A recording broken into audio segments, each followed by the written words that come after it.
ತೀರ್ಥಂ ತಮಾಶ್ರಯೇ ಶಾಸ್ತ್ರೇಷು ಪಾರದರ್ಶ್ವಾನಂ ಶಾಸ್ತ್ರಜ್ಞೇಷು ಚ ವತ್ಸಲಂ ದೀನಭಕ್ತೋದ್ಧಾರಕರಂ ಸತ್ಯಾತ್ಮಾನಂ ಗುರುಂ ಭಜೆ ವಿದ್ಯಾಪೀಠ ವಿಧಾತಾರಂ ವಿದ್ಯಾವಾರಿಧಿ ಚಂದಿರಂ ವಿದ್ಯಾರ್ಥಿ ವತ್ಸಲಂ ವಂದೇ ಮಹಾಮಹಿಮ ಸದ್ಗುರುಂ.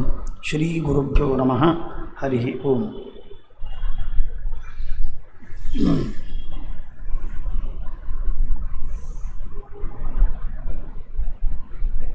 ಮನಸ್ಸಿನಲ್ಲಿ ಅನೇಕ ವಿಚಾರಗಳು ಹೇಳಬೇಕು ಅಂತ ತೋರುವಂಥದ್ದು, ಆದರೆ ಎಲ್ಲವನ್ನೂ ಹೇಳಲಿಕ್ಕೆ ಸಾಧ್ಯ ಇಲ್ಲ. ಎಷ್ಟು ಸಾಧ್ಯವೋ ಅಷ್ಟು ಮಾತುಗಳನ್ನು ಮಾತ್ರ ಸ್ಪರ್ಶ ಮಾಡ್ತೀವಿ.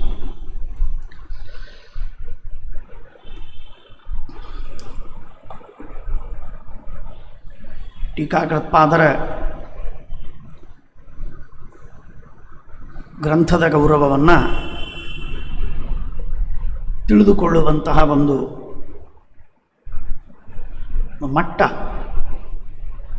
ಬರುವುದಕ್ಕೆ ಅದು ಈಗ ನಮ್ಮ ವಿದ್ಯಾರ್ಥಿ ಆನಂದ ತೀರ್ಥ ಹೇಳಿದ ಹಾಗೆ ಆ ಅಧ್ಯಯನವನ್ನು ಆರಂಭ ಮಾಡಿದಾಗಲೂ ಗುರುಗಳು ತಿಳಿಸಿಕೊಟ್ಟಾಗ ಅರ್ಥವಾಗ್ತದೆ. ಅಧ್ಯಯನದ ಮಧ್ಯದ ಹಂತ ಶ್ರೀಮನ್ಯಾಯ ಸುಧಾಗ್ರಂಥವನ್ನು ಅಧ್ಯಯನ ಮಾಡಿದಾಗಲೂ ಗೊತ್ತಾಗುತ್ತೆ. ಶ್ರೀಮನ್ಯಾಯ ಸುಧಾಗ್ರಂಥವನ್ನು ಒಟ್ಟಾರೆ ಟೀಕಾಕೃತ್ಪಾದರ ಗ್ರಂಥಗಳನ್ನು ಪಾಠ ಹೇಳುವಾಗಲೂ ಅರ್ಥವಾಗ್ತದೆ. ಟಿಪ್ಪಣಿಗಳ ವಿಮರ್ಶೆಯನ್ನು ಮಾಡಿದಾಗಲೂ ಅರ್ಥವಾಗ್ತದೆ. ಪರಮಾದಿಗಳ ಗ್ರಂಥಗಳನ್ನು ನೋಡಿದಾಗಲೂ ಸ್ವಲ್ಪ ಹೆಚ್ಚಿಗೆ ಅರ್ಥವಾಗ್ತದೆ. ವೈಯಕ್ತಿಕವಾಗಿ ತಾನೇ ಆ ರೀತಿಯಾಗಿ ವಾದದ ಸಂದರ್ಭದಲ್ಲಿ ಪ್ರಶ್ನೆಗಳಿಗೆ ಉತ್ತರವನ್ನು ಕೊಡಬೇಕಾದ ಒಂದು ಬಿಕ್ಕಟ್ಟಿನಲ್ಲಿ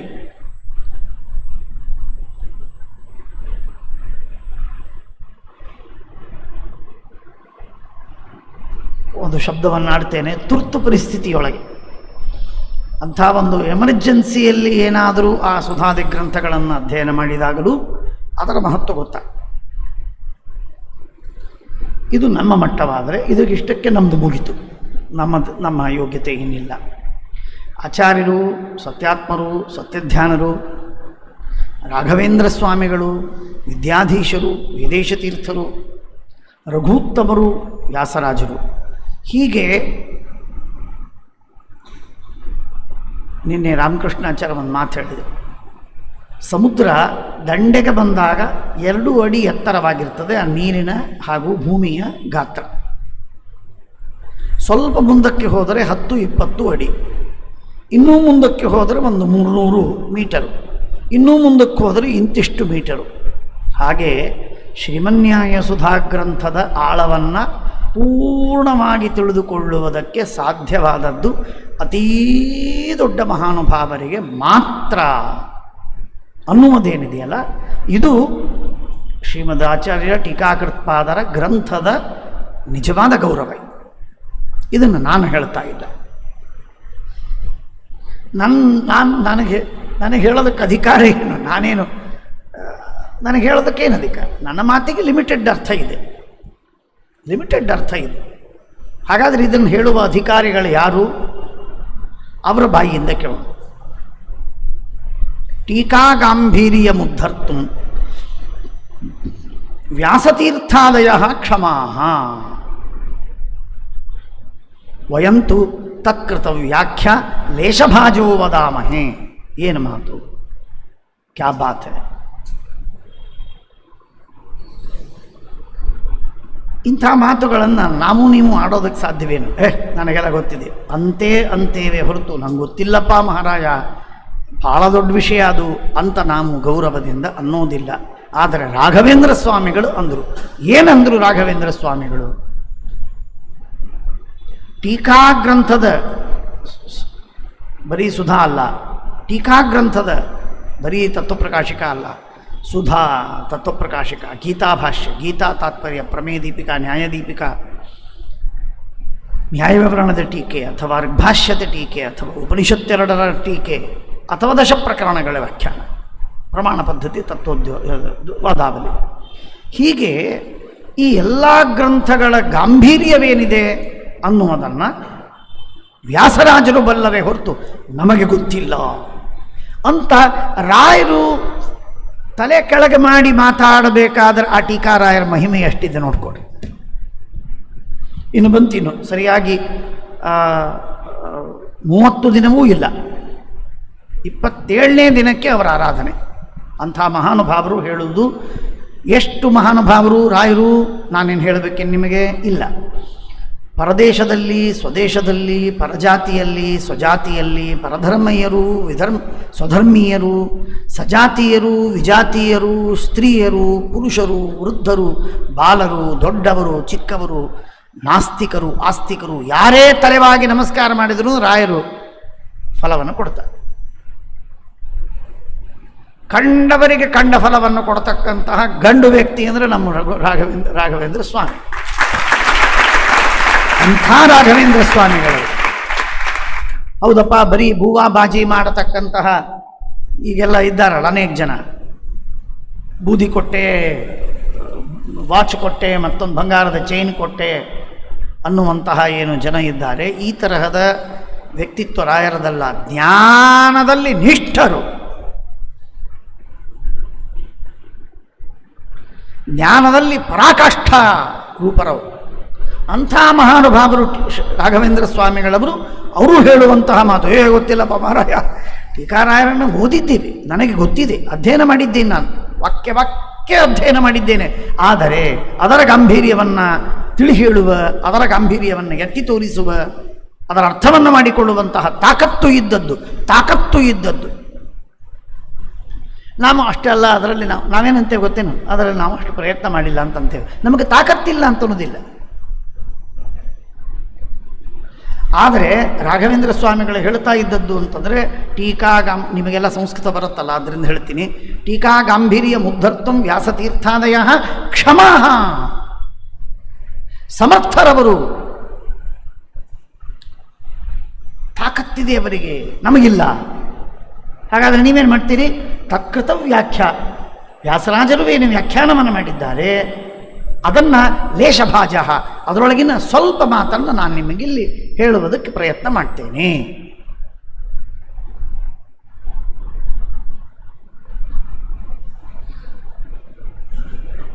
it is not just A humility, it is not just humbleness, it is A fact two.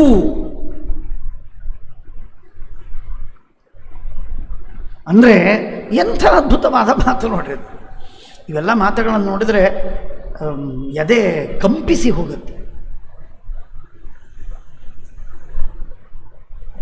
ನಾವು ಟೀಕಾರಾಯರ ಗ್ರಂಥವನ್ನು ಕೈಯಲ್ಲಿ ಹಿಡಿಬೇಕೋ ಹಿಡಿಬಾರ್ದೋ ಅಲ್ಲೇ ಪ್ರಶ್ನೆ ಬರುತ್ತೆ. ಅಲ್ಲ, ಇಂಥ ಗಂಭೀರವಾದ ಗ್ರಂಥಗಳು, ಅದನ್ನು ಹಿಡಿಯೋದಕ್ಕೆ ನಮಗೇನು ಅಧಿಕಾರ ಇದೆ? ಇಷ್ಟು ಮಹತ್ವದ ಗ್ರಂಥಗಳು. ಇದನ್ನು ಇದೇ ಶ್ಲೋಕವನ್ನು ಯಾರಾದರೂ ಬೇರೆಯವರು ಮಾಡಿದ್ರು ಅಂತಂದರೆ, ಯಾದವಾರ್ಯರು, ವೇದೇಶ ತೀರ್ಥರು ಮಾಡಿದರೆ ನಿಮ್ಮ ದೃಷ್ಟಿಯಲ್ಲಿ, ಅಂದರೆ ಅನೇಕರ ದೃಷ್ಟಿಯಲ್ಲಿ ಬೆಲೆ ಇರ್ತಿರಲಿಲ್ಲ. ಅವ್ರು ಮಾಡಿದ್ದಾರೆ. ರಾಯರು ಅಂದ್ರೆ ಹಾಗಲ್ಲ, ಎಲ್ಲರಿಗೂ, ಎಲ್ಲ ಜನರಿಗೂ ಅಂಗೀಕೃತರಾದಂತಹ ಮಹಾನುಭಾವರು, ದೊಡ್ಡ ಜ್ಞಾನಿಗಳು. ತರ್ಕ, ವ್ಯಾಕರಣ, ಮೀಮಾಂಸಾ ಶಾಸ್ತ್ರದಲ್ಲಿ ನಿಸ್ಸೀಮರಾದವರು. ಮೀಮಾಂಸಾ ಶಾಸ್ತ್ರದಲ್ಲಿ ಗ್ರಂಥವನ್ನು ಬರೆದರು, ಭಟ್ಟ ಸಂಗ್ರಹ.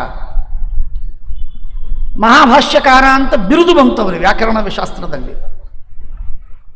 ತರ್ಕಶಾಸ್ತ್ರದಲ್ಲಂತೂ ತರ್ಕತಾಂಡವಕ್ಕೆ ಅದ್ವಿತೀಯವಾದ ಗ್ರಂಥವನ್ನೇ, ಟಿಪ್ಪಣಿಯನ್ನೇ ಬರೆದು ಮುಗಿಸಿದರು.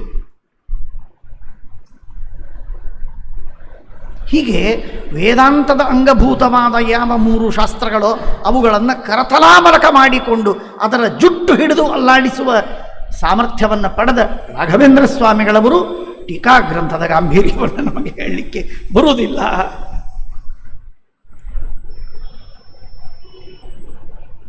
ನೀವೆಲ್ಲ ಸಂತೋಷ ಪಡ್ತೀರಿ ಅಂತ ಹೇಳ್ತೇನೆ ಅಷ್ಟೇ. ನಾನು ಟೀಕಾರಾಯರ ಮಹಿಮೆಯನ್ನು ರಾಯರ ಮಾತಿನಿಂದ ಹೇಳಿದಾಗ ನೀವು ಸಂತೋಷ ಪಡ್ತೀರಿ ಅಂತ ಅನ್ನೋದಕ್ಕೆ ಹೇಳ್ತೀನಿ.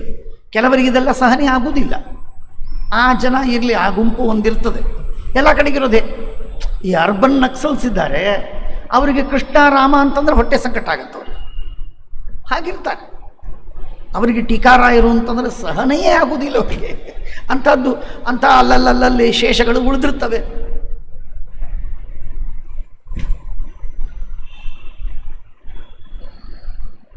ಅಂದರೆ ರಾಘವೇಂದ್ರ ಸ್ವಾಮಿಗಳಂತಹ ಮಹಾನುಭಾವರು ಯಾರು 52 ಗ್ರಂಥಗಳನ್ನು ಬರೆದು ಸಣ್ಣ ಸಣ್ಣ ಸ್ತೋತ್ರಗಳನ್ನು ಬರೆದಿದ್ದಾರೆ. ರಾಮಚಾರಿತ್ರ ಮಂಜರಿ, ಕೃಷ್ಣ ಚಾರಿತ್ರ ಮಂಜರಿ, ತಾತ್ಪರ್ಯ ನಿರ್ಣಯ, ಭಾವ ಸಂಗ್ರಹ ಇತ್ಯಾದಿಗಳನ್ನು ಬರೆದಿದ್ದಾರೆ. ಅದು ಬರೆದದ್ದು ಸಾಮಾನ್ಯವೇ ಅಂತೇನೆ ನಾನು ಅನ್ನೋದಿಲ್ಲ, ಬಹಳ ಅಸಾಮಾನ್ಯವಾಗಿರುವಂಥ ಗ್ರಂಥಗಳು.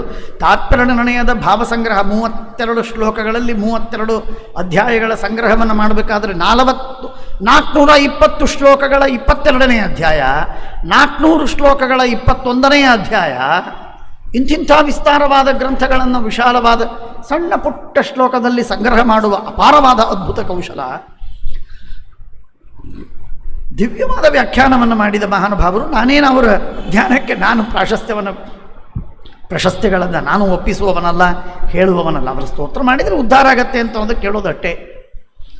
ಅವರು ಬುದ್ಧಿವಂತರು, ಜಾಣರು, ಭಾಳ ಓದಿದ್ದಾರೆ ಅಂತ ನಾನೇನು ಅವರ ರೆಕಗ್ನೇಷನ್ ಕೊಡೋದು.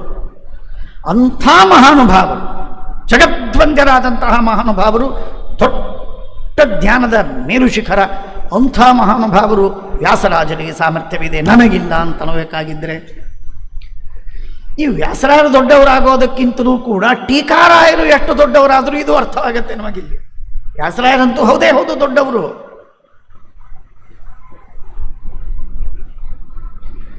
ಇಲ್ಲಿ 3 ಜನ ದೊಡ್ಡವರಾಗಿ ಬಿಟ್ರಿ. ಈಗ ಇಷ್ಟು ಅಗಾಧವಾದ ಜ್ಞಾನವನ್ನು ಪಡೆದು ನನಗೆ ಗೊತ್ತಾಗುವುದಿಲ್ಲ ಅಂತ ಹೇಳುವ ವಿನಯದ ರಾಘವೇಂದ್ರ ಸ್ವಾಮಿಗಳು ಮಹಾನುಭಾವರಾದರು. ಆ ರಾಯರಿಂದ ಸ್ತುತರಾದ, ವಂದ್ಯರಾದ, ಪೂಜಿತರಾದ ವ್ಯಾಸರಾಜರು ಅತೀ ದೊಡ್ಡ ವ್ಯಕ್ತಿತ್ವವನ್ನು ಪಡೆದುಬಿಟ್ರು. ಇವರೆಲ್ಲರಿಂದ ಆರಾಧ್ಯರಾದ ಗಂಭೀರ ವಾಕ್ಯಗಳನ್ನು ರಚನೆ ಮಾಡಿ ಗ್ರಂಥಗಳನ್ನು ಬರೆದು,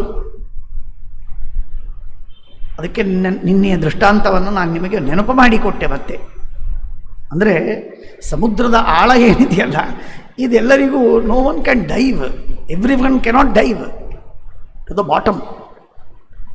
ಅಷ್ಟು ಅಗಾಧವಾದ ಇದು ಟೀಕಾರಾಯರ ಪರಿಸ್ಥಿತಿಗೆ ಇದ್ರೆ ಇನ್ನು ಶ್ರೀಮದಾಚಾರ್ಯ ಏನು? ಗಾಂಭೀರ್ಯೇ ಜಿತ ಸಿಂಧು ರಾಜಮಮಿತಂ ಭಾಷ್ಯಂ ಯದಾಸ್ಯಾಂಬುಜಾದಾವಿರ್ಭೂತಂ. ಅಮಿತತ್ವೇನ ವಿಷ್ಣಷ್ಟೇ, ಅಲ್ಲೂ ಇದೆ ಇಲ್ಲೂ ಇದೆ. ಗಾಂಭೀರ್ಯೇ ಜಿತ ಸಿಂಧು ರಾಜಂ. ಸಿಂಧು ರಾಜ ಅಂದ್ರೇನು? ಮಹಾಸಮುದ್ರ. ಆ ಮಹಾಸಮುದ್ರವನ್ನು ಗೆದ್ದಂತಹ ಗಾಂಭೀರ್ಯವಿದೆ. ಮಹಾಸಮುದ್ರ ಅಂದರೆ ನಿಮ್ಮ ದೃಷ್ಟಿಯೊಳಗೇನು? Atlantic ಓಷನ್ನು, Pacific ocean. ನಿನ್ನ ಇದೇ ನಿಮಗೆ ಮತ್ತೊಂದು ಸಮುದ್ರ ಎಲ್ಲಿ ಗೊತ್ತಿದೆ ನಿಮಗೆ? ಭಾಗವತೆಯಲ್ಲಿ ಕೇಳಿರಿ ನೀವು. ಶುದ್ಧೋದಕದ ಸಮುದ್ರ, ಕ್ಷೀರೋದಕದ ಸಮುದ್ರ, ಆ ಸಮುದ್ರ ಅರಶ್ಚವೀಣ್ಯಶ್ಚ ಮಹಾಸಮುದ್ರವು ಮೋಕ್ಷದಲ್ಲಿರುವ ಸಮುದ್ರ. ಅಂಥ ಸಮುದ್ರಗಳನ್ನು ಮೀರುವ ಸಾಮರ್ಥ್ಯವನ್ನು ಪಡೆದ ಮಹಾನುಭಾವರು ಶ್ರೀಮದಾಚಾರ್ಯರು. ಗಾಂಭೀರ್ಯೇ ಜಿತ ಸಿಂಧುರಾಜಂ ಅಮಿತಂ. ಯಾಕಂದರೆ ಎಲ್ಲವೂ ಮಿತ, ಪರಿಮಿತ. ಇಷ್ಟೇ ದೇಶದಲ್ಲಿ ಆ ಸಮುದ್ರಗಳು. ಇದು ಹಾಗಲ್ಲ. ಇದರ ಆಳ, ಇದರ ಹರಹು ಎಲ್ಲವೂ ಅನಂತ. ಶ್ರೀಮದಾಚಾರ್ಯ ಇಷ್ಟು ಬರದ ಶ್ರೀಮದಾಚಾರ್ಯ ಟೀಕಾಕೃತ್ಪಾದರು ಇಷ್ಟು ಬರೆದರಲ್ಲ. ಬರೆದ ಮೇಲೂ ಕೂಡ ನಾನು ಬರೆದಿದ್ದೇನೆ ಅಂತನ್ನುವಂತಹ ಹಮ್ಮಿಲ್ಲ. ಬರೆದ ಮೇಲೆ ಹೇಳ್ತಾರೆ. ಇವತ್ತು ಬೆಳಗ್ಗೆ ಮಧ್ಯಾಹ್ನ ಊಟಕ್ಕೆ ಕೂತಾಗ ಒಂದು ಚರ್ಚೆ ಮಾತಾಡ್ತಾ ಇದ್ವಿ ನಾವು.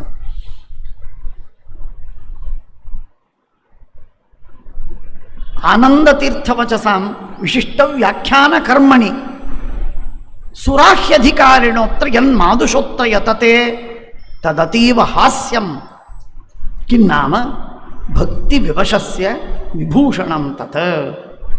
ಮಧ್ವಾಚಾರ್ಯರ ಗ್ರಂಥಗಳಿಗೆ ವ್ಯಾಖ್ಯಾನವನ್ನು ಮಾಡುವ ಸಾಮರ್ಥ್ಯ, ಯೋಗ್ಯತೆ ಎರಡೂ ಇದ್ದದ್ದು ಕೇವಲ ದೇವತೆಗಳಿಗೆ ಮಾತ್ರ. ನಮ್ಮಂಥ ಸಾಮಾನ್ಯರು ನಾವು ವ್ಯಾಖ್ಯಾನವನ್ನು ಮಾಡ್ತೇವೆ ಅಂತಂದರೆ ಇದು ಹಾಸ್ಯಾಸ್ಪದವೇ, ಆದರೂ ಹಾಸ್ಯಾಸ್ಪದವಲ್ಲ. ಯಾಕೆಂದರೆ ಭಕ್ತಿಯಿಂದ ಬರಿತಾ ಇದ್ದೇವೆ, ಆದ್ದರಿಂದ ಇದು ಹಾಸ್ಯಾಸ್ಪದವಾದದ್ದಲ್ಲ. ಸಪೋಸ್ ಇವತ್ತಿನ ದಿವಸ ಸ್ವಯಂ ಮೂಲರೂಪರಾದ ಶೇಷದೇವರೇ, ಗರುಡದೇವರೇ, ರುದ್ರದೇವರೇ ಶ್ರೀಮದಾಚಾರ್ಯರ ಗ್ರಂಥಕ್ಕೆ ಭಾರತೀ ದೇವಿಯ ವ್ಯಾಖ್ಯಾನ ಮಾಡಿದರೆ ಹೇಗಿರ್ತಿತ್ತು?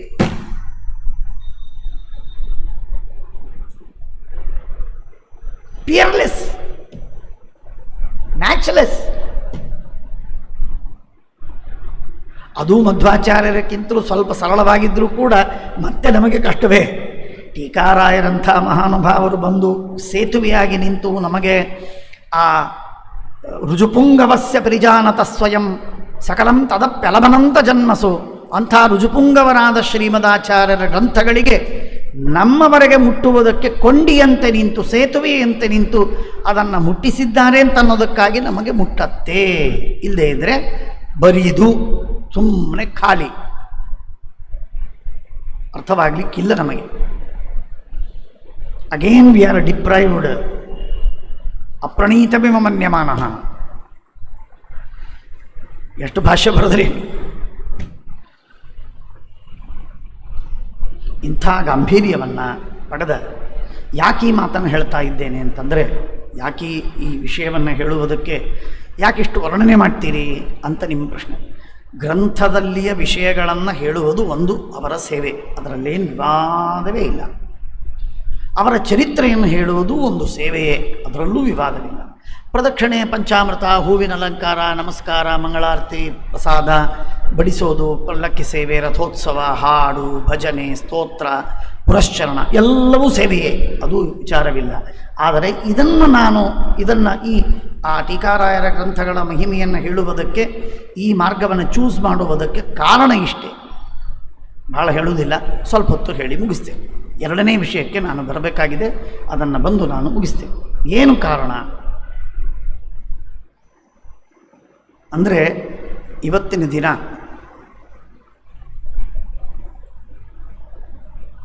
ನಮ್ಮ ಮುಂದಿನ ಜನರೇಷನ್ನಿಗೆ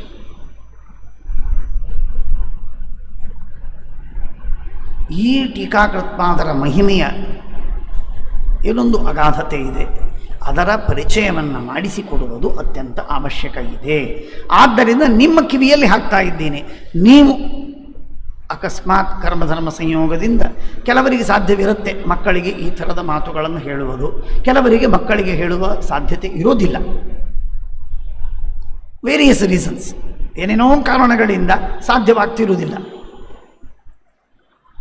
ಏನೇ ಇರಲಿ, ಮಕ್ಕಳಿಗೇನಾದರೂ ನೀವು ಈ ವಿಷಯವನ್ನು ಹೇಳುವುದು ಸಾಧ್ಯವಾದರೆ, ಇಫ್ ಯು ಕ್ಯಾನ್ ಟ್ರಾನ್ಸ್ಮಿಟ್ ಇಂಥ ವಿಷಯವನ್ನು, ದೊಡ್ಡ ಉಪಕಾರವಾಗಿದೆ. ನನಗೇನು ಹೇಳಬೇಕಾಗಿದೆ? ನನಗೆ ಹೇಳುವಂತಹ ವಿಷಯ ಇಷ್ಟೇ. ಸಾಮಾನ್ಯವಾಗಿ ನಮ್ಮಲ್ಲಿ ಏನಾಗತ್ತೆ ಅಂತಂದರೆ, ನಾನು ಅನೇಕ ಬಾರಿ ಹೇಳಿದ್ದೀನಿ, ಇವತ್ತು ಹೇಳ್ತೀನಿ ಮತ್ತೆ.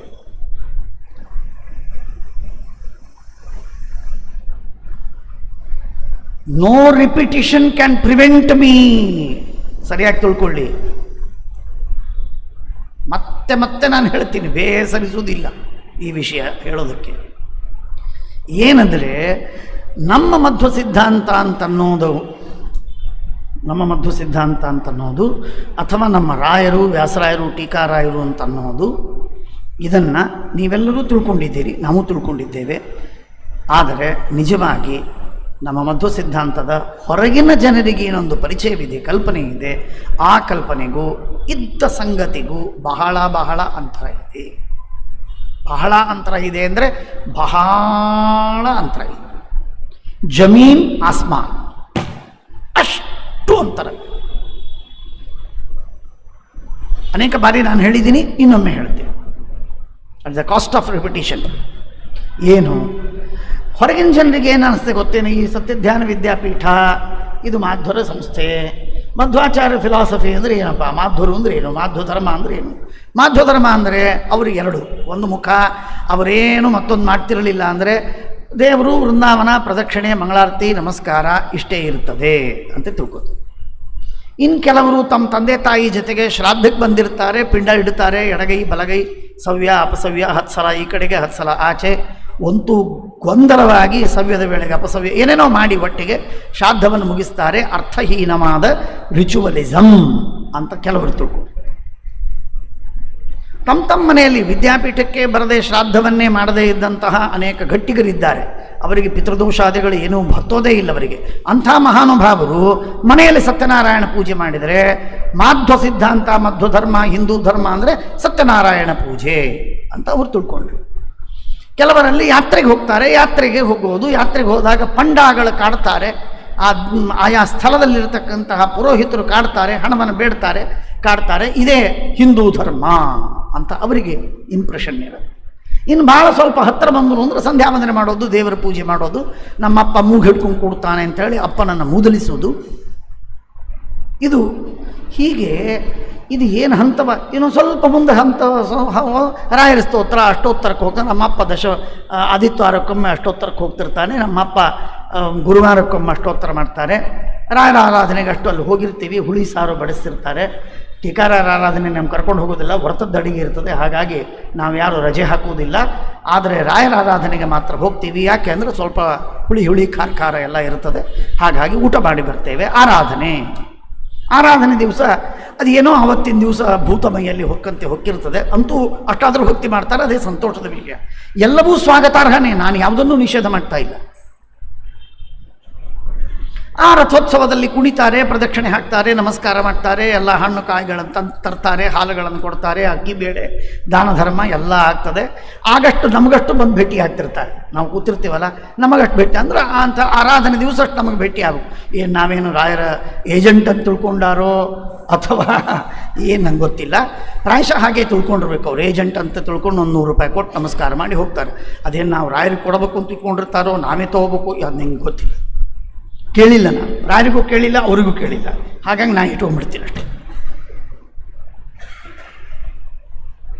ಹೀಗೆ ಇದು ಏನಾಗಿದೆ ಅಂತಂದರೆ, ಈ ರಿಚುವಲ್ ಅಂತನ್ನೋದು ಅಥವಾ ಭಾವನೆ ಅಂತನ್ನೋದೇನಿದೆ, ಇದನ್ನು ಬಿಟ್ಟು ಇನ್ನೊಂದು ತತ್ವಜ್ಞಾನದ ಕ್ಷೇತ್ರ.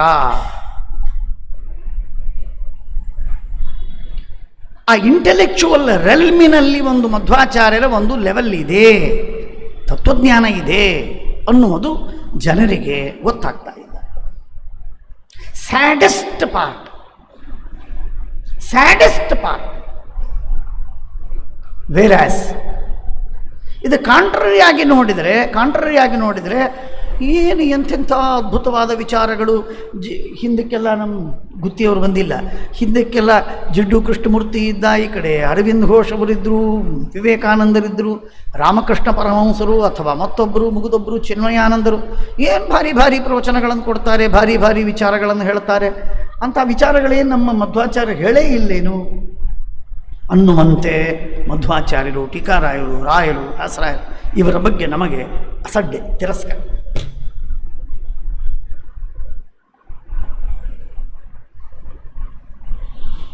ಇಂಥ ದುರ್ದೈವದಲ್ಲಿ ನಾವಿದ್ದೇವೆ. ಅದಕ್ಕಾಗಿ ನಾನು ಒಂದು ಮಾತನ್ನು ಹೇಳಬೇಕು ಅಂದರೆ, it is A loud thinking. ನೀವೆಲ್ಲರೂ ಇದರ ಬಗ್ಗೆ ವಿಚಾರವನ್ನು ಮಾಡಬೇಕು. ನಮ್ಮ ಇಡೀ ಮಾಧ್ವ ಸಮಾಜದ ಪ್ರತಿಯೊಬ್ಬ ವ್ಯಕ್ತಿ ಇದರ ಬಗ್ಗೆ ವಿಚಾರವನ್ನು ಮಾಡಬೇಕು. ಏನಿದಕ್ಕೆ how to correct it, how to remedy it.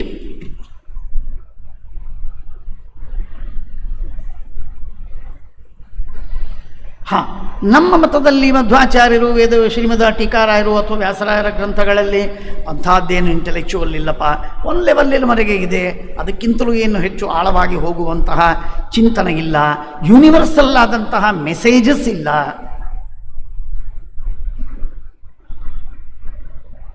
Eternal ಆದ ಫಿಲಾಸಫಿ ಇಲ್ಲ, ಇಮಾರ್ಟಲ್ ಆದ ಮೆಸೇಜಸ್ ಇಲ್ಲ, ಅಥವಾ ಯೂನಿವರ್ಸಲ್ ಆದಂತಹ ಅಪೀಲ್ ಇಲ್ಲ ಅಂತನ್ನೋದಾದಿದ್ದರೆ ಆಯ್ತಪ್ಪ ಹೋಗಲಿ, ನಮ್ಮ ದುರ್ದೈವದಿಂದ ಈ ಮತದಲ್ಲಿ ಹುಟ್ಟಿದ್ದೇವೆ, ಏನು ಅರ್ಥವಿಲ್ಲ, ಆದ್ದರಿಂದ ಇಟ್ ಇಸ್ ಫೇಟ್ ಅಕಾಂಪ್ಲಿ, ನಮ್ಮ ದೈವ ದುರ್ದೈವ ಎಲ್ಲಿದ್ದೇವೋ ಇರ್ತೇವೆ ಆಯಿತು ಅಂತ ಒಪ್ಪಿಕೊಂಡು ನಾವು ಸಂತೋಷದಿಂದ ಇದ್ದು ಬಿಡ್ತಿದ್ವಿ ನಾವು.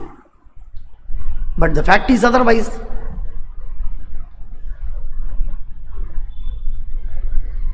ಜಗತ್ತಿನ ಯಾವ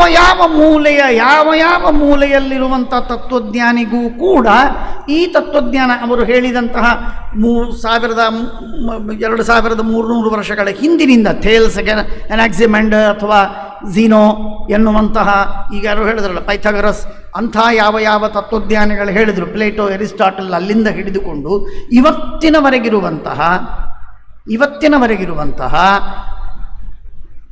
ಮೋಸ್ಟ್ ಮಾಡರ್ನ್ ಥಿಂಕರ್ಸ್ ಯಾರಿದ್ದಾರೆ ಅಂತಹ ವ್ಯಕ್ತಿಗಳು ಹೇಳಿದ ತತ್ವಜ್ಞಾನಗಳಿಗೆ, ವಿಚಾರಧಾರೆಗೆ ಪ್ರತಿಸ್ಪಂದನೆ ಮಾಡುವ, ತಪ್ಪಿದ್ರೆ ತಪ್ಪು, ಸರಿ ಇದ್ದರೆ ಸರಿ, ಯಾಕೆ ತಪ್ಪು ಯಾಕೆ ಸರಿ ಅನ್ನುವುದನ್ನು ತಿಳಿಸಿಕೊಡತಕ್ಕಂತಹ ಒಂದು ಸಾಮರ್ಥ್ಯವನ್ನು, ಅಗಾಧವಾದ ಸಾಮರ್ಥ್ಯವನ್ನು ಪಡೆದ ಶಾಸ್ತ್ರ ನಮ್ಮ ಶಾಸ್ತ್ರ.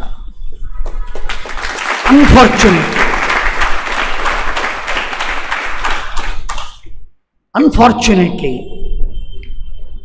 ಇದಕ್ಕೂ ನಾವು ಎಲ್ಲೋ ಒಂದು ಮೂಲೆಯಲ್ಲಿ ನಾವು ಕೂತ್ಕೊಂಡು ಒಂದು 10 ಜನರ ಮುಂದೆ ಕೂತ್ಕೊಂಡು ಪಾಠವನ್ನು ಹೇಳಿ ನಾವು ಸಂತೋಷ ಪಡ್ತಾ ಇದ್ದೇವೆ. ಎಸ್, ಸಂತೋಷ ಪಡಬೇಕಾದದ್ದು ಪಡ್ತೇವೆ, ಆದರೆ ಹೊರಗೆ ರೀಚ್ ಆಗ್ತಾ ಇಲ್ಲ, ಹೊರಗಿನ ಜನ ಒಳಗೆ ಬರ್ತಾ ಇಲ್ಲ, ಈ ಗ್ಯಾಪು ತುಂಬ್ತಾ ಇಲ್ಲ. ಅವರಿಗೆ ಎಂಥ ಅದ್ಭುತವಾದಂತಹ ವಿಚಾರಗಳಿವೆಯೇ.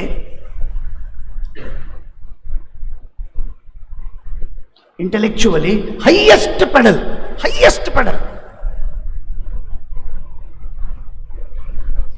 ಏನೋ ಸ್ವಲ್ಪ ನೀವೆಲ್ಲ ಕೇಳಿದ್ದೀರಿ, ಆದ್ದರಿಂದ ನಾನು ಹೇಳ್ತೀನಿ. ಅಫ್ಕೋರ್ಸ್ ನೀವು ಎಷ್ಟು ಕೇಳಿದ್ದೀರಿ ಅಷ್ಟೇ ಇಲ್ಲೇ ಇಲ್ಲ, ಅದಂತೂ ಸತ್ಯವೇ ಸತ್ಯ. ನಾನು ತಿಳ್ಕೊಂಡಷ್ಟು ಇಲ್ಲೇ ಇಲ್ಲ, ಇದೂ ಸತ್ಯವೇ. ರಾಯರ ವ್ಯಾಸರಾಜರ ಮಾತುಗಳನ್ನು ಕೇಳಿದ ಮೇಲೆ ನಾವೇನು ಹೇಳಲಿಕ್ಕೆ ಸಾಧ್ಯವಿಲ್ಲ, ಇರಲಿ. ಆದರೆ ಈಗ ಲೀಪ್ನೀಸ್ ಅಂತನ್ನುವಂತಹ ಒಬ್ಬ ತತ್ವಜ್ಞಾನಿ, ಬ್ರ್ಯಾಡ್ಲೆ ಅಂತನ್ನುವಂತಹ ಒಬ್ಬ ತತ್ವಜ್ಞಾನಿ, ಅಥವಾ ಫಿಕ್ಟೆ ಅಂತನ್ನುವಂತಹ ಒಬ್ಬ ತತ್ವಜ್ಞಾನಿ, ಆ ತತ್ವಜ್ಞಾನಿ ಹೇಳುವಂತಹ ಏನೊಂದು ಸಿದ್ಧಾಂತವಿದೆ, ಆ ಸಿದ್ಧಾಂತಕ್ಕೆ ಅವರು ಹೇಳುವಂಥ ಡಾಕ್ಟ್ರಿನ್ಸ್ ಏನು, ಅವುಗಳಿಗೆ ಶ್ರೀಮದಾಚಾರ್ಯರ ಟೀಕಾಕೃತ್ಪಾದರ ಗ್ರಂಥಗಳ ವಾಕ್ಯಗಳಲ್ಲಿ ಏನೇನು ಉತ್ತರವಿದೆ, ಹೌ ಟು ಕೌಂಟರ್ ಇಟ್ ಅನ್ನುವುದನ್ನು ನಾವು ತೆಗೆದು ಹೇಳಿ. ಎಲ್ಲರೂ ಇಂಟೆಲೆಕ್ಚುವಲ್ಸೇ ಇರಬೇಕು ಅಂತ ನಾನು ಅನ್ನೋದಿಲ್ಲ. I am not expecting that. At least ಅವರಿಗೆ ಉತ್ತರವನ್ನು ಕೊಡಲಿಕ್ಕೆ ಬರ್ತದೆ, ಇದು ಮಾತ್ರ ಸತ್ಯ. ಅಷ್ಟು ಅಗಾಧವಾದಂತಹ ವಾಂಗ್ಮಯ, ಸಿದ್ಧಾಂತ, ತತ್ವ, ವಿಮರ್ಶೆ ಶ್ರೀಮದಾಚಾರ್ಯರು. ಅಂದರೆ ಜಗತ್ತಿನಲ್ಲಿ ನಮ್ಮ ನಿಮ್ಮ ಅಂಗೀಕಾರದ ಪ್ರಕಾರ, ನಮ್ಮ ನಿಮ್ಮ ಒಪಿನಿಯನ್ ಅಥವಾ ನಮ್ಮ ನಿಮ್ಮ ಬಿಲೀಫ್ ವಸ್ತುಸ್ಥಿತಿ ಹೌದು. ಜನರ ದೃಷ್ಟಿಯಲ್ಲಿ ನಾನು ಹೇಳ್ತಾ ಇದ್ದೆ, ನಮ್ಮ ನಿಮ್ಮ ಬಿಲೀಫಿನ ಪ್ರಕಾರವಾದರೂ ಶ್ರೀಮದಾಚಾರ್ಯರು ಈಸ್ ಥರ್ಡ್ ಅಲ್ಲ ಜಗತ್ತಿನೊಳಗೆ. ನಾರಾಯಣ ಲಕ್ಷ್ಮಿ ಅವರ ತರುವಾಯ ಮಧ್ವಾಚಾರ್ಯರದೇ ಸ್ಥಾನವಲ್ಲ. ಅಂಥ ಆಚಾರ್ಯರು ತತ್ವಜ್ಞಾನವನ್ನು ಕೊಡುವುದಕ್ಕಾಗಿ ಭೂಮಿಗೆ ಬಂದು, ನಾನು ನಿನ್ನೆ ಎಲ್ಲ ಹೇಳ್ತಾ ಇದ್ದೆ, ಪ್ರವಚನದಲ್ಲಿ ಹೇಳಿದ್ದೀನಿ ಮಾತುಗಳನ್ನು. ಅಂದರೆ ತತ್ವಜ್ಞಾನವನ್ನು ಮಾತ್ರ ಕೊಡಲಿಲ್ಲ, ತತ್ವಜ್ಞಾನವನ್ನು ಹೇಗೆ ಸೃಷ್ಟಿಸಬೇಕು, ತತ್ವಜ್ಞಾನವನ್ನು ಹೇಗೆ ವಿಮರ್ಶಿಸಬೇಕು ಅನ್ನುವುದಕ್ಕೆ ಪ್ಯಾರಾಮೀಟರ್ಸ್ಗಳನ್ನು ಕೊಟ್ಟಿದ್ದಾರೆ ಅನ್ನುವಂತಹ ಮಾತನ್ನು ನಾವು ಕೇಳ್ತಾ ಇರುವಾಗ, any philosophy for that matter ನಾವು ವಿಚಾರವನ್ನು ಮಾಡಿ, ವಿಮರ್ಶೆಯನ್ನು ಮಾಡಿ, ಇದು ತಪ್ಪು ಸರಿ ಎನ್ನುವುದಾಗಿ ಹೇಳುವಂತಹ ಸಾಮರ್ಥ್ಯವಿದೆ. ಇದು ನಮ್ಮ ಹೊರಗಿನವ್ರಿಗೆ ಬಿಟ್ಬಿಡಿ, ನಮ್ಮ ಮುಂದಿನ ಜನರೇಷನ್ನಿನ ಜನರಿಗೆ ಇದು ಗೊತ್ತಾಗ ಇಷ್ಟು ಆಳವಾದಂತಹ ಸಿದ್ಧಾಂತವಿದೆ.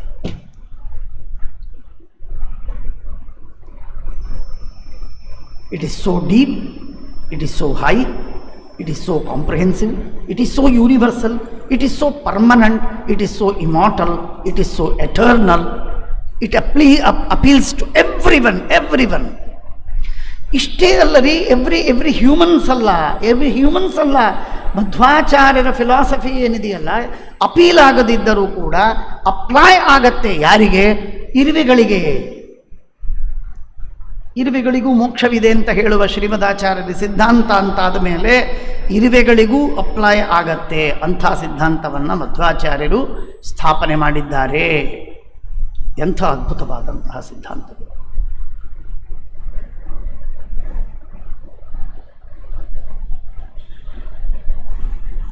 ಆದ್ದರಿಂದ ಇದು ನಾವು ನಮ್ಮ ಮಕ್ಕಳಿಗೆ ಪಾಸಾನ್ ಮಾಡಲೇಬೇಕು. ಏನು ಪಾಸಾನ್ ಮಾಡಿ?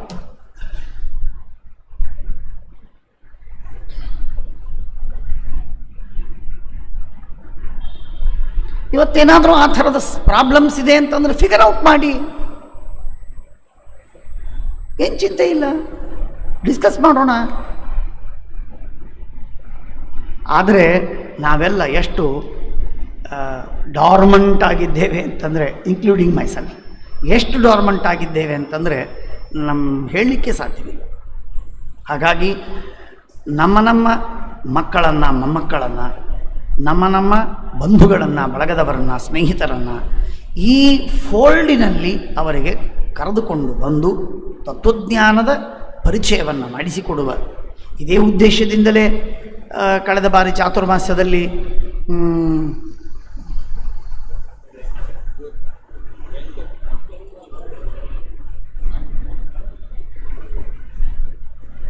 ಏನೋ ಮಾಡಿದ್ವಲ್ಲ ಹೆಸರು, ಕಾರ್ಯಕ್ರಮದ ಹೆಸರು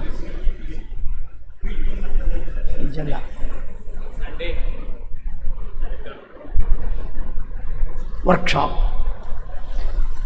ವರ್ಕ್ಶಾಪ್ ಆನ್ ಮಧ್ವ ಫಿಲಾಸಫಿ ಅಂತನ್ನುವುದಾಗಿ ಮಾಡಿ ಅದರ ಸಲುವಾಗಿ ಬೇಕಾದಷ್ಟು ಪ್ರಯತ್ನವನ್ನು ದೇವರಿಚ್ಛೆ ಬಂದಾಗ ಆಗಲಿ. ಅಂದರೆ ಇದು ನಮ್ಮ ಸಿದ್ಧಾಂತದ ಪರಿಚಯವನ್ನು ಮಾಡಿಸಿಕೊಡುವಂತಹ ಕೆಲಸವನ್ನು ನಾವು ಯಾವಾಗಲೂ ನಮ್ಮ ಮನಸ್ಸಿನಲ್ಲಿ ಈ ವಿಧವಾದ ತತ್ವಜ್ಞಾನದ ಆಳ ಇದೆ ಅಂತನ್ನುವುದನ್ನು ತಿಳ್ಕೊಂಡು ನಾವು ಇರಬೇಕು, ಅಭಿಮಾನ ಪಡಬೇಕಾದದ್ದು ಒಂದು.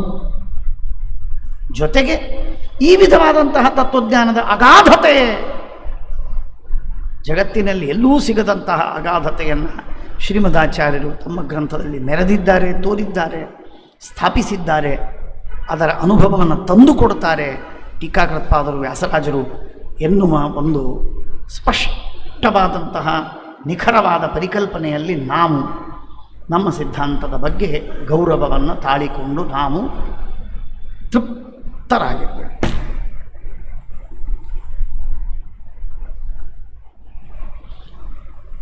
This is the need of the hour. ಬಹಳ ಅವಶ್ಯಕವಾಗಿರುವಂಥ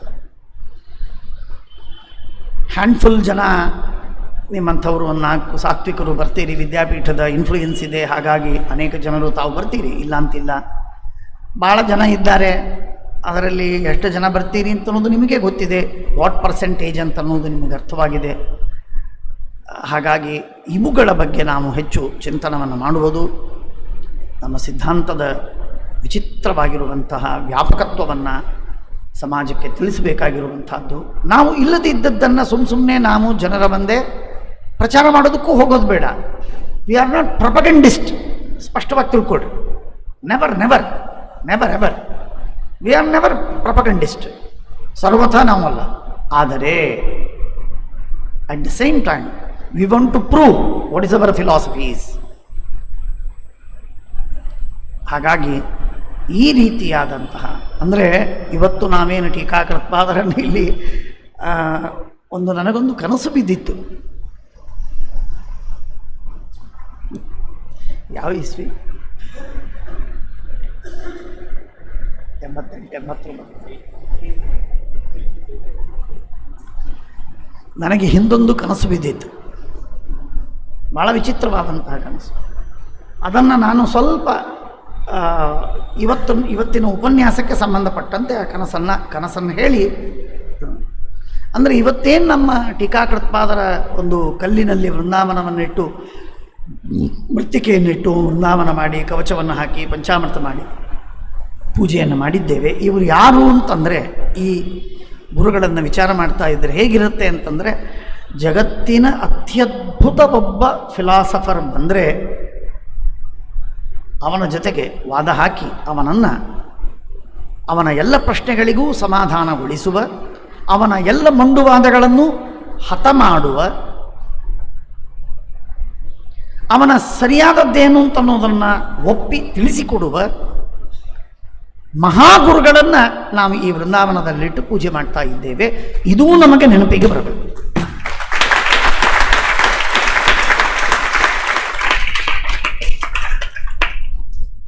ನನ್ನ ಕನಸಿನೊಳಗೆ ನಾನು ಟೀಕಾಕೃತ್ಪಾದರ ಮಳಕೇಡಕ್ಕೆ ನಾನು ಹೋಗಿದ್ದೆ.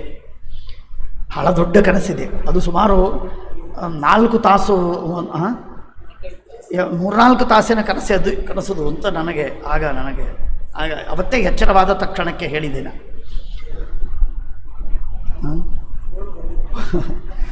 ಭಾರಿ ವಿಚಿತ್ರವಾದ ಕನಸು. ಯಾರೋ ನನಗೆ ಛೇಡಿಸಿದರು. ಏನು ಟೀಕಾರಾಯರು ಬರೀ ದೊಡ್ಡವರು ಎಲ್ಲ ಪ್ರಶ್ನೆಗಳು ಉತ್ತರ 30 ವರ್ಷಗಳ ಹಿಂದೆ, 25-30 ವರ್ಷಗಳ ಹಿಂದೆ ಕನಸು ಬಿದ್ದದ್ದು ಅಂತಂತೀರಿ. ಬರೀ ಅದು ಹೇಗೆ ನಡೀತದೆ? ಹಾಗಾದರೆ ಏನು ಮಾಡಬೇಕು? ಟೀಕಾರಾಯರ ಹತ್ರ ಅವರೆಲ್ಲ ಕರ್ಕೊಂಡು ಬರಬೇಕು, ವಾದ ಹಾಕಿಸ್ಬೇಕು, ಟೀಕಾರಾಯರಿಂದ ಅವರು ಸೋಲಬೇಕು. ಅವರು ಅಂದರೆ ಜಗತ್ತಿನೊಳಗೆ ಟೀಕಾರಾಯರು ಮಹಾಜ್ಞಾನಿಗಳು, ಸರ್ವೋತ್ತಮರು ಅಂತ ಸಿದ್ಧವಾಗ್ತದೆ. ಸರಿ ಅಂತ ಹೇಳಿ ನಾನು ಕನಸು. ಹಾಗಾಗಿ ಎಲ್ಲರೂ ಒಂದೇ ಕಾಲದಲ್ಲಿ ಬಂದುಬಿಟ್ರು. ಶಂಕರಾಚಾರ್ಯರು, ಬುದ್ಧ, ಜೈನ, ಮತ್ತೊಬ್ಬರು ಭಾಮತಿಕಾರ ಎಲ್ಲ ಅಪ್ಪಯ್ಯ ದೀಕ್ಷಿತ, ಮಧುಸೂದನ ಸರಸ್ವತಿ, ಗಂಗೇಶೋಪಾಧ್ಯಾಯ, ಗದಾಧರ ಭಟ್ಟಾಚಾರ್ಯ, ಕುಮಾರಲ ಭಟ್ಟ, ಪ್ರಭಾಕರ ಅವರೆಲ್ಲ ಸಾವಿರ ವರ್ಷದ ಅಂತರದಲ್ಲಿದ್ದರೂ ಕನಸಿನಲ್ಲಿ ಒಂದೇ ಸಲ ಬರಲಿಕ್ಕೇನಿದೆ. ಹಾಗಾಗಿ ಎಲ್ಲರೂ ಕನಸಿನಲ್ಲಿ ಬಂದರು. ಅವರೆಲ್ಲರಿಗೆ ನಾನು ಪರ್ಸ್ನಲಿ ಹೋಗಿ ಅವರನ್ನು ಇನ್ವೈಟ್ ಮಾಡಿ, ದ ಬ್ಯೂಟಿ ಈಸ್ ಪರ್ಸ್ನಲಿ ಹೋಗಿ ಅವ್ರನ್ನ ಇನ್ವೈಟ್ ಮಾಡಿ ನಾನು ಮಳಖೇಡಕ್ಕೆ ಕರ್ಕೊಂಡು ಹೋಗಿನಿ ಅವ್ರನ್ನ. ನಗಬೇಡ್ರಿ. ದಿಂಗ್ನಾಗ ಹೊಸಬಂದು ಅವನು ಯಾರು ಧರ್ಮಕೀರ್ತ್ಯಾಚಾರ್ಯ, ಹೀಗೆ ಎಲ್ಲ ಮತದವ್ರನ್ನ ಕರ್ಕೊಂಡು ಹೋಗಿ ನಾನು ಅವರಿಗೆ ಭಾರೀ ಮರ್ಯಾದೆ ಮಾಡಿ ಅವರನ್ನು ಸ್ವಾಗತ ಮಾಡಿ ನಾನು ಮಳಖೇಡದಲ್ಲಿ ಕೂಡಿಸಿದ್ದೇನೆ. ಕೇವಲ ದೊಡ್ಡ ದೊಡ್ಡ ದೊಡ್ಡ ದೊಡ್ಡ ದೊಡ್ಡ ಗ್ರಂಥಕಾರರು, ದೊಡ್ಡ ದೊಡ್ಡ ತತ್ವಜ್ಞಾನಿಗಳು ಅವರ ಜೊತೆಗೆ ಟೀಕಾಕೃತ್ಪಾದರು ವಾದ ಹಾಕ್ತಾರೆ. ವಾದ ಹಾಕಿ ಒಬ್ಬೊಬ್ಬರನ್ನ ಸೋಲಿಸಿ ಅವರೆಲ್ಲರ ಸಮಾಧಾನವನ್ನು ಮಾಡ್ತಾರೆ. ಸಮಾಧಾನ ಮಾಡಿದ ಮೇಲೆ ಅವರಿಗೆ ನಾವು ಮರ್ಯಾದೆಯನ್ನು ಮಾಡಿ ಅವರನ್ನು ಕೊಟ್ಟು ಕಳಿಸ್ತೇವೆ. ಎಲ್ಲರೂ ಕೂಡ ಟೀಕಾಕೃತ್ಪಾದರಿಗೆ ಸಾಲಾಗಿ ಚಕ್ರಾಕಾರವಾಗಿ ನಿಂತು ಟೀಕಾಕೃತ್ಪಾದರಿಗೆ ನಮಸ್ಕಾರವನ್ನು ಮಾಡ್ತಾರೆ. ಇಷ್ಟು ಕನಸಿನಲ್ಲಿ ಮಾಡಿದಾಗ, ಆದ್ದರಿಂದ ಭಾಳ ಚಪ್ಪಾಳೆ ಬೇಡ. ಅಲ್ಲ, ನಮಸ್ಕಾರ ಮಾಡಲಿಕ್ಕೇ ಬೇಕಾದದ್ದು, ಅದು ಮಾತು ಬೇರೆ. ಕನಸಲ್ಲಿ ಅಂದರೆ ಹೀಗೆ ನನಗೆ ಕನಸು ಬಂದಿತ್ತು. So I dream. ಇಂಥ ತತ್ವಜ್ಞಾನಿಗಳೆಲ್ಲ ಸೇರಿ ನಮ್ಮ ಟೀಕಾಕೃತ್ಪಾದರಿಗೆ ವಿಶಿಷ್ಟವಾದ ಅದನ್ನು ಸತ್ಯಧ್ಯಾನ ತೀರ್ಥ ಶ್ರೀಪಾದಂಗಳವರು ಒಂದು ವಿಶಿಷ್ಟವಾದ ದೃಷ್ಟಿಯಲ್ಲಿ ಮಾಡಿ ತೋರಿಸಿದ್ದಾರೆ. ಇಂಥ ಮಹಾನುಭಾವರು ನಮ್ಮ ಟೀಕಾಕೃತ್ಪಾದರು, ಅವರ ಗ್ರಂಥಗಳು, ಶ್ರೀಮದ್ ಆಚಾರ್ಯರ ಸಿದ್ಧಾಂತ, ತತ್ವಜ್ಞಾನ ಇಷ್ಟು ಅದ್ಭುತವಾದದ್ದು, ಆಳವಾದದ್ದು ಅನ್ನುವುದನ್ನು ಎಷ್ಟು ಶಬ್ದಗಳಿಂದ ಹೇಳಿದರೂ ಕಡಿಮೆ ಇದೆ, ಭಾಳ ಕಮ್ಮಿ ಇದೆ. ಇರಲಿ, ಆದರೂ ಕೂಡ ನಾವು ಹೇಳುವಂತಹ ಒಂದೆರಡು ಮಾತುಗಳನ್ನು ತಮ್ಮೆಲ್ಲರ ಕಿವಿಗೆ ಹಾಕುವ ಉದ್ದೇಶವಿಷ್ಟಿತ್ತು. ಟೀಕಾಕೃತ್ಪಾದರು ಅಥವಾ ಅವರ ಗ್ರಂಥಗಳು ಅಥವಾ ಸಿದ್ಧಾಂತ, ಮಧ್ವ ಸಿದ್ಧಾಂತ, ಇಂಥ ಅಪರೂಪದ ಮಧ್ವ ಸಿದ್ಧಾಂತ ಸಾಮಾನ್ಯವಾಗಿರುವ ನಾವು ನೀವು ಎಲ್ಲರೂ ಫಾಲೋ ಮಾಡ್ತಕ್ಕಂಥ ಬರೀ ಶ್ರಾದ್ದ, ಪೂಜೆ, ಅಷ್ಟೋತ್ತರ, ಜಪ, ಪಾರಾಯಣಗಳಲ್ಲಿ ಮುಗಿಯುವಂತಹ ಸಿದ್ಧಾಂತವಲ್ಲ. ಅತ್ಯಂತ ಸೂಕ್ಷ್ಮವಾದ ಗಂಭೀರವಾದ ಚಿಂತನವನ್ನು ಕೊಡ್ತಕ್ಕಂತಹ ಒಂದು ಶಾಸ್ತ್ರವಾಗಿದೆ, ವಾಂಗ್ಮಯವಾಗಿದೆ ಎನ್ನುವುದಾಗಿ ನಾವು ತಿಳಿದುಕೊಳ್ಳಬೇಕು. ಅಂಥ ಗ್ರಂಥಗಳನ್ನು ಕೊಟ್ಟ ಆ ಮಹಾಗುರುಗಳು, ಈ ಅರ್ಥದಲ್ಲಿ ವಿಚಾರ ಮಾಡಿದರೆ ಜಗದ್ಗುರುಗಳಾದವರು, ಗುರು ಸಾರ್ವಭೌಮರಾದವರು ಟೀಕಾಕೃತ್ಪಾದರು. ಈ ಅರ್ಥದಲ್ಲಿ ಗುರು ಸಾರ್ವಭೌಮರು ಟೀಕಾಕೃತ್ಪಾದರು ಎನ್ನುವುದು ಅತ್ಯಂತ ಅನ್ವರ್ಥಕವಾಗ್ತದೆ. ಹಾಗಾಗಿ ನಮ್ಮ ಆಚಾರ್ಯರು ಯಾವಾಗಲೂ ಎಂದಿಗಾದರೂ ಟೀಕಾರಾಯರು ಅಂತ ಇಷ್ಟೇ ಹೇಳಲೇ ಇಲ್ಲ, ಜಯತೀರ್ಥ ಗುರು ಸಾರ್ವಭೌಮರು ಅಂತೇ ಹೇಳುವಂಥದ್ದು. ಅಂಥ ಮಹಾನುಭಾವರ ಆರಾಧನೆ, ಅದನ್ನು ನಾವು ನೀವು ಯಥಾಶಕ್ತಿ ಅತ್ಯಲ್ಪವಾಗಿ, ಅದರೊಳಗೆ ಈ ವಿಶೇಷವಾಗಿ ಪೆಂಡಮಿಕ್ ಇದ್ದ ಕಾರಣದಿಂದಾಗಿ 2021 ಈ ಆಷಾಢ ಕೃಷ್ಣ ಪಂಚಮಿಯ ದಿವಸ ಅವರ ಸೇವೆಯನ್ನು ಯಥಾಶಕ್ತಿ ಮಾಡಿ ನಾವು ಕೃತಜ್ಞರಾಗೋಣ, ಕೃತಾರ್ಥರಾಗೋಣ, ನಮ್ಮ ಪುಣ್ಯವನ್ನು ಗಳಿಸೋಣ, ಜ್ಞಾನವನ್ನು ಪಡೆಯೋಣ. ವಿಶೇಷವಾದ ಜ್ಞಾನದಲ್ಲಿ ಚಿಕಿತ್ಸಕ ಬುದ್ಧಿಯನ್ನು ಪಡೆದು ಎಷ್ಟು ಸಾಧ್ಯವೋ. ನಾನು ಇನ್ನೊಂದು ಮಾತನ್ನು ನಾನು ಹೇಳ ಬಯಸ್ತೇನೆ, ಅದು ಗಟ್ಟಿಯಾಗಿ ನಾನು ಹೇಳಬೇಕಾದದ್ದು. ತಮ್ಮೆಲ್ಲರಿಗೂ ಒಂದು ವಿಶೇಷವಾದ ಅಪೀಲ್. ಸುದೈವದಿಂದ ಈ ಟೆಕ್ನಾಲಜಿ ನಮಗೆ ವಿಶೇಷವಾಗಿ ಸಹಕಾರಿಯಾಗಿದೆ. ಆದ್ದರಿಂದ ಅನೇಕ ವಿದ್ವಾಂಸರು ಪ್ರವಚನವನ್ನು ಹೇಳ್ತಾರೆ, ಪಾಠವನ್ನು ಹೇಳ್ತಾರೆ. ನಾನು ಹೇಳ್ತೇನೆ, ನಮ್ಮ ಶಿಷ್ಯರು ಅನೇಕ ಜನರು ಆ ಪಾಠವನ್ನು ಹೇಳೋರಿದ್ದಾರೆ. ಯಾರ್ಯಾರು ಯಾವ್ಯಾವ ಪಾಠಗಳಿಗೆ ಭಾಗವಹಿಸಲು ಸಾಧ್ಯವಿದೆಯೋ ಅವರೆಲ್ಲರೂ ಎಷ್ಟು ಸಾಧ್ಯವಿದೆ ಅಷ್ಟು, ಸಾಧ್ಯವಿದ್ದಷ್ಟು ಅನಾನುಕೂಲ ಮಾಡಿಕೊಳ್ಳದಿದ್ದರೂ ಕೂಡ, ಸ್ವಲ್ಪ ಅನಾನುಕೂಲವಾದರೆ ಚಿಂತೆ ಇಲ್ಲ, ಬಹಳ ಅನಾನುಕೂಲ ಮಾಡಿಕೊಳ್ಳದೆ ಸ್ವಲ್ಪ ಅನಾನುಕೂಲವಾದರೂ ಚಿಂತೆ ಇಲ್ಲ, ವಿಶೇಷವಾಗಿ ಶಾಸ್ತ್ರಶ್ರವಣವನ್ನು ಮಾಡುವಂತಹ ವಿಶೇಷವಾದ ಸಾಧನೆಯನ್ನು ಮಾಡಬೇಕು. ಅದು ನಿಜವಾಗಿ ಟೀಕಾಕೃತ್ಪಾದರ, ಶ್ರೀಮದಾಚಾರ್ಯರ, ವೇದವ್ಯಾಸದೇವರ ನಿರಂತರವಾದ ಸೇವೆ, ಮಹಾಪುಣ್ಯ, ಮಹಾಸಾಧನೆ, ಉದ್ಧಾರದ ಮಾರ್ಗವದು ಎಂದಾಗಿ ಹೇಳ್ತಾ, ಟೀಕಾಕೃತ್ಪಾದರಂತಹ ಮಹಾನುಭಾವರು ನಮ್ಮ ಪರಂಪರೆಯಲ್ಲಿ ಎಷ್ಟು ಅಭಿಮಾನದ ಸಂಗತಿ ಊಹೆ ಮಾಡಲಿಕ್ಕೆ ಸಾಧ್ಯವಿಲ್ಲ. ಅದಕ್ಕೆ ಮಿತಿಯೇ ಇಲ್ಲ. ಮೊದಲು ಹೇಳಿದ ಮಾತನ್ನು ಮತ್ತೊಮ್ಮೆ ನೆನಪು ಮಾಡುತ್ತೇನೆ. ಟೀಕಾ ಗಾಂಭೀರ್ಯ ಮುಗ್ಧರ್ತು ವ್ಯಾಸತೀರ್ಥಾದಯ ಕ್ಷಮಾ ವಯಂತು ತತ್ಕೃತ ವ್ಯಾಖ್ಯಾ ಲೇಷ. ಸ್ವಲ್ಪ ಭಾಗವನ್ನು ತಿಳಿದುಕೊಂಡು ನಾವು ಲೇಷಭಾಜೋ ವದಾಮಹೆ ಎನ್ನುವುದಾಗಿ ರಾಘವೇಂದ್ರ ಸ್ವಾಮಿಗಳಂತಹ ಮಹಾನುಭಾವರು ಅನ್ನಬೇಕಾದರೆ ಅವರ ಮಹಿಮೆ ಏನು ಅನ್ನುವುದನ್ನು ಅರ್ಥ ಮಾಡಿಕೊಳ್ಳೋಣ. ಅಂಥ ಗುರುಗಳ ಪಾದಾರವಿಂದಗಳಲ್ಲಿ ಅನಂತ ಅನಂತ ಭಕ್ತಿಶ್ರದ್ಧಾಪೂರ್ವಕವಾದಂತಹ ನಮಸ್ಕಾರಗಳನ್ನು ಸಮರ್ಪಣೆ ಮಾಡಿ ಅವರ ಅನುಗ್ರಹ ಸದಾಕಾಲ ನಮಗಿರಲಿ. ಜ್ಞಾನ ಭಕ್ತಿ ವೈರಾಗ್ಯಗಳ ಅಭಿವೃದ್ಧಿಯಾಗಲಿ, ಧರ್ಮನಿಷ್ಠೆ ಸದಾ ಜಾಗೃತವಾಗಲಿ ಅಂತ ಹೇಳಿ ಗುರುಗಳಲ್ಲಿ ಪ್ರಾರ್ಥನೆಯನ್ನು ಮಾಡೋಣ. ಶ್ರೀಕೃಷ್ಣ ಅರ್ಪಣಮಸ್ತು.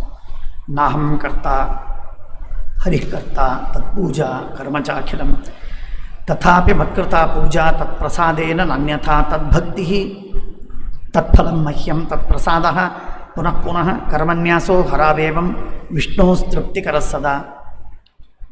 ಶುಭಾನ್ ಧ್ಯಾಯಂತಿ ಯೇ ಕಾಮಾನ್ ಗುರುದೇವ ಪ್ರಸಾದಜಾನ್ ಇತರಾನ್ ಆತ್ಮಪಾಪೋತ್ಥಾನ್ ತೇಷಾಂ ವಿದ್ಯಾ ಫಲಿಷ್ಯತಿ. ಯಸ್ಸರ್ವಗುಣ ಸಂಪೂರ್ಣಃ ಸರ್ವದೋಷ ವಿವರ್ಜಿತಃ ಪ್ರಿಯತಾಂ ಪ್ರೀತ ಏವಾಲಂ ವಿಷ್ಣುರ್ಮೇ ಪರಮಸ್ಸಹೃತ್ ಅನೇನ ಭಾವಿಯತ್ ಪುಣ್ಯಂ ಅವಾಪ್ನೋತು ಗುರುರ್ಮಮ. ಇನ್ನೊಂದೆರಡು ಮಾತುಗಳನ್ನು ನಾನು ಮತ್ತೆ ಹೇಳ್ತೀನಿ. ಇವತ್ತು ಬೆಳಗಿನಿಂದ ನಾನು ಆಲೋಚನೆಯನ್ನು ಮಾಡ್ತಾ ಇದ್ದೇನೆ. 10 ಬಾರಿ ಅನೇಕ ಜನರ ಮುಂದೆ ನಾನು ಹೇಳಿದ್ದೇನೆ. ಅದನ್ನು ಉಪಸಂಹಾರ ಮಾಡಿದ ಮೇಲೂ ಅದು ಹೇಳಬೇಕು ಅಂತ ತುಂಬ ಇತ್ತು. ಅದು ಕೃತಜ್ಞತಾ ರೂಪವಾಗಿ ಹೇಳಬೇಕಾಗಿದೆ, ಆದ್ದರಿಂದ ಹೇಳಿದೆ.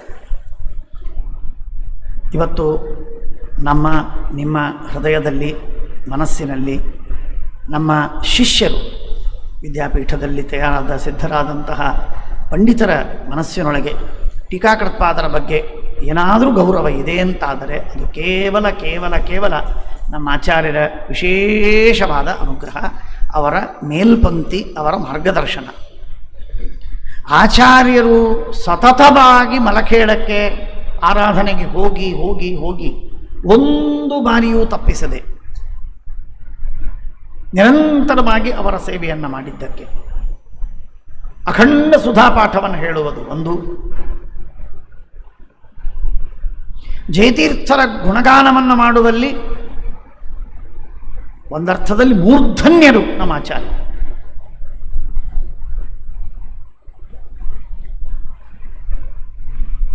ದೇಹದ ಎಚ್ಚರವಿಲ್ಲದಂತೆ, ಸಮಯದ ಎಚ್ಚರವಿಲ್ಲದಂತೆ ಆಚಾರ್ಯರು ಗುರುಗಳ ಟೀಕಾರಾಯರ ಸ್ತೋತ್ರವನ್ನು ಮಾಡ್ತಾರೆ.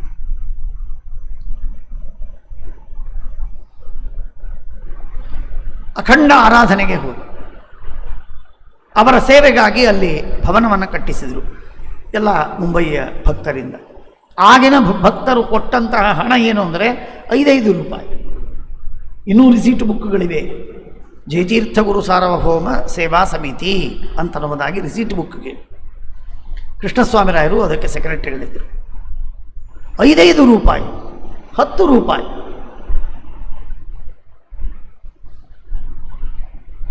ಅಷ್ಟು ಹಣವನ್ನು ಕೊಟ್ಟಂತಹ ಬಡವರೂ ಇದ್ದರು ಆಗಿನ ಕಾಲಕ್ಕೆ. 100 ರೂಪಾಯಿ ಕೊಟ್ಟಿದ್ದಾನೆ ಅಂದರೆ ಪ್ರತಿಭಾ ದೊಡ್ಡ ಸೇವೆ ಅದು. ಅಷ್ಟು ಮಾಡಿ ಕಟ್ಟಡವನ್ನು ಕಟ್ಟಿದರು, ಸುಧಾದಿ ಗ್ರಂಥಗಳನ್ನು ಪಾಠ ಹೇಳ್ತಾ ಇದ್ದರು. ಶಿಷ್ಯರ ಹೃದಯದಲ್ಲಿ, ಗೃಹಸ್ಥರ ಮನಸ್ಸಿನೊಳಗೆ ವಿಶೇಷವಾಗಿ ಟೀಕಾಕೃತ್ಪಾದರ ಬಗ್ಗೆ ಆದರವನ್ನು ಹುಟ್ಟಿಸ್ತಿದ್ರು. ಈ ವಿಧವಾದಂತಹ ನಾನಾ ರೀತಿಯಲ್ಲಿ ಟೀಕಾಕೃತ್ಪಾದರ ಸೇವೆಯನ್ನು ಮಾಡಿದ ಮಹಾ ಪುಣ್ಯ ನಮ್ಮ ಆಚಾರ್ಯರಿಗಿದೆ. ಅವರ ಪ್ರೇರಣೆ, ಅವರ ಅನುಗ್ರಹ, ಅವರ ಮಾರ್ಗದರ್ಶನ, ಅವರ ಮೇಲ್ಪಂಕ್ತಿ. ಹಾಗಾಗಿ ನಾವು ಅದನ್ನು ಫಾಲೋ ಮಾಡ್ತೇವೆ. ಆದ್ದರಿಂದ ಈ ಭಕ್ತಿಯನ್ನು ನಮ್ಮಲ್ಲಿ ಅಂಕುರವಾಗುವಂತೆ ಬೆಳೆಸಿಕೊಟ್ಟ ಆಚಾರ್ಯರಿಗೆ ಅನಂತ ಕೃತಜ್ಞತೆಗಳನ್ನು ನಾನು ಸಮರ್ಪಣೆ ಮಾಡುವುದಕ್ಕೆ 2 ಮಾತುಗಳನ್ನು ಹೇಳಿದ್ದೇನೆ.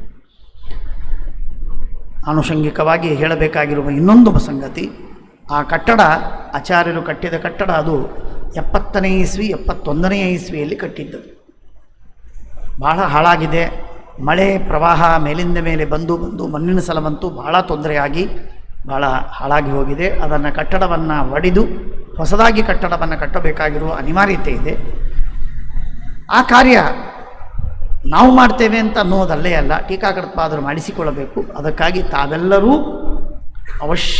ಅವಶ್ಯವಾಗಿ ನಿಮ್ಮ ಯೋಗ್ಯತೆ ತಕ್ಕಷ್ಟು, ಸಾಧ್ಯವಿದ್ದರೆ ಯೋಗ್ಯತೆಯನ್ನು ಮೀರಿ ಅದಕ್ಕೆ ಸೇವೆಯನ್ನು ಮಾಡಿ, ಅವಶ್ಯವಾಗಿ ಹಣದಿಂದಲೂ ಅಥವಾ ಇನ್ನು ಬೇರೆ ರೀತಿಯಿಂದಲೂ ಅದರ ಸೇವೆಯನ್ನು ಮಾಡಿ, ದಿವ್ಯವಾದಂತಹ ಭಕ್ತರಿಗೆ ಒಂದು ಕಟ್ಟಡವನ್ನು ಕಟ್ಟಿ ಸೇವೆಯನ್ನು, ಟೀಕಾಕೃತ್ಪಾದರ ಸೇವೆಯನ್ನು ಮಾಡೋಣ.